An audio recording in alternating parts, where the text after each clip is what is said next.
আসসালামু আলাইকুম। আরেকটি ভিডিওতে আপনাদের সবাইকে স্বাগত জানাচ্ছি। দেখতেই পাচ্ছেন এখানে আমার আলু গাছগুলো ছিল, যে আলু গাছগুলো মরে গেছে, এগুলোকে এখন আমি তুলে ফেলবো। আর এগুলোর নিচ থেকে এখন আমি কি পাচ্ছি সেগুলো আপনাদেরকে দেখাবো। একটা আলু গাছ থেকে অবশ্যই আমি আলু পেয়েছি, যাক এগুলো থেকে কিন্তু আমি এখন আলু তুলে নেব। প্রথমে বস্তাটাকে আমি বাইরে বের করে আনবো ওখান থেকে। দাঁড়ান, ভিডিওটা অফ করে আমি বাইরে এনে দেখাচ্ছি। দেখতে পাচ্ছেন আমি এটা কিন্তু নামিয়ে ফেলেছি। এখন কিন্তু আমি মাটিগুলোকে ভালোভাবে আলগা করব।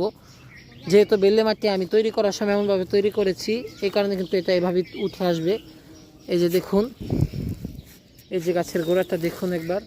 আপনাদের কাছে মনে হতে পারে যে আমি আলগাভাবে আলু রেখেছি, সত্যি কথা বলতে না। আমি কিন্তু এই যে গাছের গোড়াটা ঝাড়ি দিলাম, দেখুন এখানে কিন্তু লেগে রয়েছে। যতক্ষণ হাতে চাপ পড়ছে ততক্ষণে কিন্তু পড়বে না। এই যে ভালো করে দেখুন, এখানে কিন্তু এই যে এটা আওয়াজও হলো। এই দেখুন এখান থেকে ভেঙেছে আলুটা। বড় আলু আছে, সেটা কিন্তু আমি বের করতে করতে মনে হয় ভেঙে গেছিলো। এই যে বের হয়েছে, এই যে আলুর সাইজগুলো।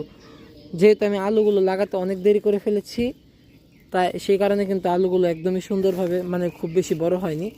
তবুও দেখুন আমি কিন্তু ছোটো ছোটো বেশ কয়েকটা আলু পেয়েছি।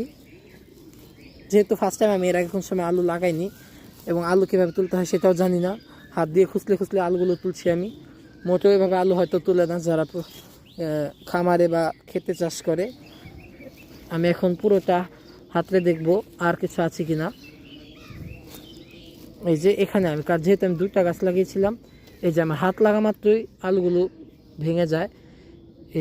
এই যে কোন জায়গা থেকে যে ভেঙেছে সেটাও বুঝতে পারছি না। তবে এই আলুর সাইজটা কিন্তু বেশ বড় ছিল। এই যে এখান থেকে ভেঙেছে, এতক্ষণে পেয়েছি। এই যে আরেকটা পেয়েছি।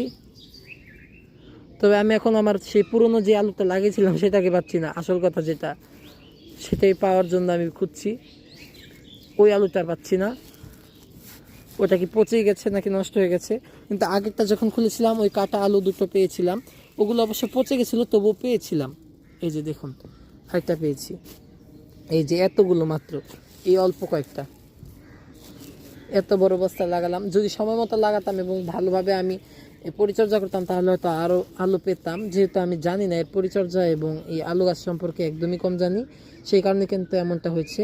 আর তো সাইড দিয়ে দেখুন আমি যেগুলো পেঁয়াজের গাছগুলো লাগিয়েছিলাম সেগুলো কিন্তু নষ্ট হয়ে যাচ্ছে আমার এই টানা হেঁচড়ার কারণে। যাক, সেগুলোকে পরে আমি দেখে নেব। আপাতত আমি আগে আলু খুঁজবো ভালোভাবে। এই যে এই আলুর শেকড়গুলো, এগুলো কিন্তু বার করে ফেলবো, এগুলোর দরকার নেই। আগাছাগুলোকে সরিয়ে নিলাম যাতে সুবিধা হয় বের করতে। আমার এক বোনকে পাঠিয়েছিলাম বস্তা আনার জন্য, সে আনেনি। কিভাবে আনবে, সে অনেক কাজ করে, আমার ছাদেরই কাজ করে।